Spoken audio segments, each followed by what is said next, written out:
This is a Spaces planner, and I'm going to show you how I use it in correlation with having 12-month goals, 90-day goals, 30-day goals, and how I implement that into my monthly and weekly planning. So I'm not going to go dive into what all it is. You can look that up if you want to. It's called Spaces Planner. I'm going to start in the back where we have a place that's called, it has big plans, and I use this section. I create 4 quarters for my domains, and I use a couple of these pages. One page would just be my written vision dump for each area, or maybe even just books I want to read, places I want to go someday in my life, etc. And then I use a page for my 12-month impossible goals, and I fill this out. Just big ideas, what I want to do in the next year that's really important. And I go to the notes section, and in the notes section, it's just lined paper here.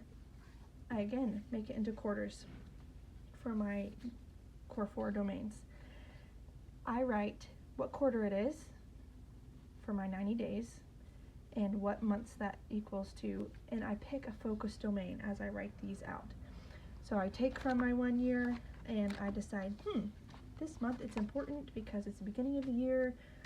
In my home domain, finance domain, I want a garden bed, compost. What kind of things do I need to focus on? Maybe I'm potty training a child in family. That could be in home too. What fitness goals do I have? Last year we were going to hike the Grand Canyon rim to rim, so I had a lot of fitness goals for my first quarter, and that was my focus domain because I had to do that in order to be able to hike the Grand Canyon. So I fill this out. Some quarters I get really detailed and I do squares. I know how many times I did what in what weeks and get super detailed, but I just make it work for my season. Once I have my 90-day goals written, I need to break it down to 30-day goals, right? So as I have all this written out, I pick month 1, month 3, month 2, what months am I focused on what? Some areas you're going to have 1 through 3 if you're trying to add a habit, or not hitting the snooze. Well, you're going to want to do that every month, right? So I make that work for me, but I do number them. What month of this quarter am I going to accomplish this? Once I have that down, I go back to, you can see all the tabs for months. We're going to go to December because it's empty. Obviously, it doesn't correlate with my January, March, but whatever. We'll start with November. In the front of the month, it has a calendar. I use this just to record what we actually did. We have a separate conjoined planning calendar app that we use. So I don't necessarily plan on this.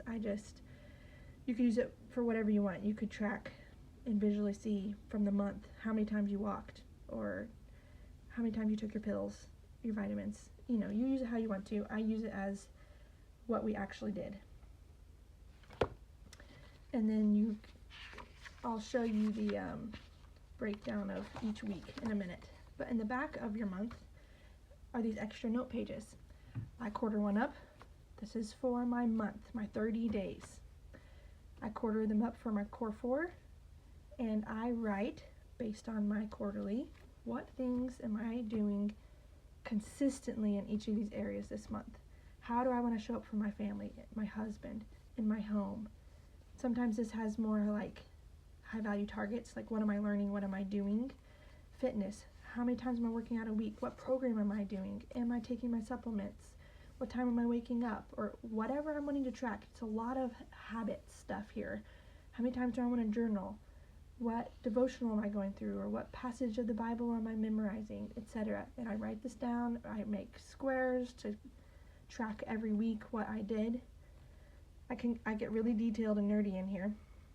And then over here, I like to list out my events from the calendar so I can see if I'm gone 1 week, really busy 1 week, I know not to schedule my to-do list high value targets for that week. Needs to be easy on that week. So I start labeling out, if I want to have a garden and a compost, I need to order all the wood and locate dirt and all these things. And what do I need to do this month to start hitting my 90-day goals? And so I make a list out here, and then I label them. What week am I working on what? 1, 2, 3, 4. Some months have 5 weeks, and I label that out.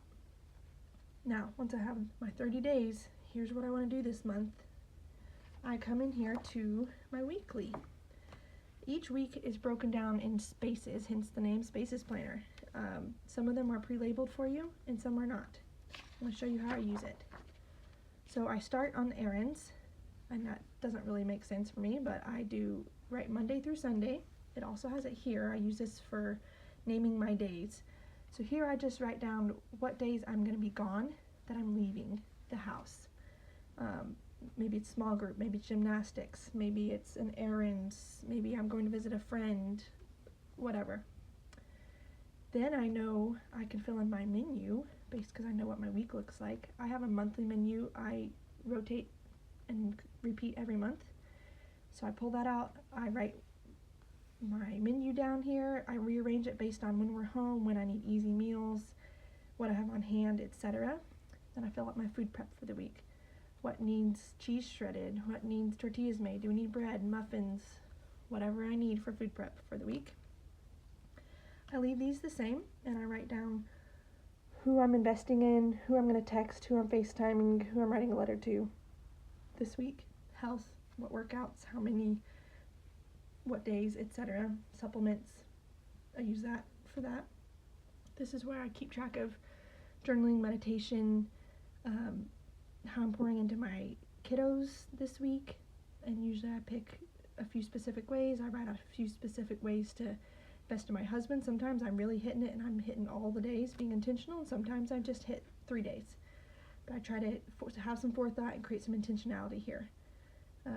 Housework, what days, the days stay the same for me. I do laundry twice a week, clean the bathroom twice a week.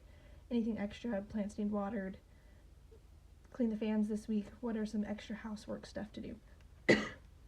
And then here I write out my high value targets based on my list here. What in week do I need to do in week 1? And I list them out. And then I start dropping in, once I have my days assigned, which would be another video, whether it's a focus day, a buffer day, etc. I know how much time I have to work with. Sometimes I realize I have way too much here to, at all possible, get done here. And so I need to take some off and figure out what's actually the priority here. And that helps me decide. Monday I'm going to do this. Tuesday this stuff can be done. Here's my time block for these things. And I just, sometimes I, create extra space down here and fill it out. If I know I have a time block in the office, I'll write out my to-dos here, etc. So it flexes and moves with my weeks and what I need. And I really, really love it. I love when I have an off day, I can go, whoops, I didn't get that done on Monday, and I can pull. In a separate notebook every day, I write down my to-dos for the day, etc. And more like timestamp it. Here's what I'm doing today. One thing I want to put in here is, as rigid as this seems and as concrete as this makes it feel, it provides freedom for me. I can add in free days. I can add in whatever I need. Margin. I can see I don't have enough time to do all that. That's not going to work. These are the days I'm busy. I'm not trying to thinking I'm fitting something in last minute. I go, oh yeah, I was doing this. Gives me clarity. I do make sure to schedule in free time. I'm not good at that. As I live in more and more in femininity and not my masculinity. In these, I learned to add in creative time, free time, so I can be fluid. And this helps me be fluid because I know when I'm cooking, I don't have to think about that. I'm not so rigid. This really flexes with my lifestyle, and I love it. So I hope this helps somebody. And I know some of y'all already have these, so feel free to share how you're using it. I know people do artwork and write quotes and make it all pretty. It's fun. You can probably go to their Instagram and find all the different fun ways people use this. But here's how I incorporate it and go all in.